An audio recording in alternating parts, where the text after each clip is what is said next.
অস্বাভাবিক সুন্দর। এরকম পরিষ্কার ভাবে দেখেন না কেমন? এরকম পরিষ্কার আমি আমার জীবনে প্রথম আজকে দেখলাম। না আরেকটা জিনিস দেখছেন, হ্যাঁ ভাই। তাদের একটা সাইড মনে করেন অর্ধেক হয়ে আছে না, হ্যাঁ মানে আমাদের এশিয়ার মধ্যে কোনো দেশে এখন রাত হয়ে গেছে হয়তো। আচ্ছা আচ্ছা আচ্ছা। আর চাঁদের মধ্যে যে বুড়িটা বসে হ্যাঁ, আছে, হ্যাঁ সে যে সুতা কাটার জন্য মানে কাঁচি নিয়ে বসে আছে, এটা স্পষ্ট বোঝা যায়। স্পষ্ট দেখতেছেন না? পানি কালারটা কিরকম আছে? অসম্ভব চলা। জলা।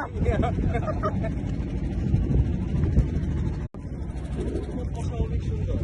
এরকম পরিষ্কার ভাবে দেখেন না কেমন? এরকম পরিষ্কার আমি আমার জীবনে প্রথম আজকে দেখলাম।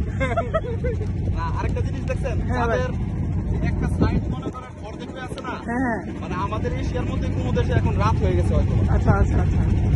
আর চাঁদের মধ্যে যে বুড়িটা বসে হ্যাঁ, আছে, হ্যাঁ সে যে সুতা কাটার জন্য মানে কাঁচি নিয়ে বসে আছে, এটা স্পষ্ট বোঝা যায়। স্পষ্ট দেখতেছেন না? পানি কালারটা কিরকম আছে? অসম্ভব চলা। জলা। রঞ্জন ভাই, এ ভাই ভাই ট্যাঙ্ক দিতে গেছে।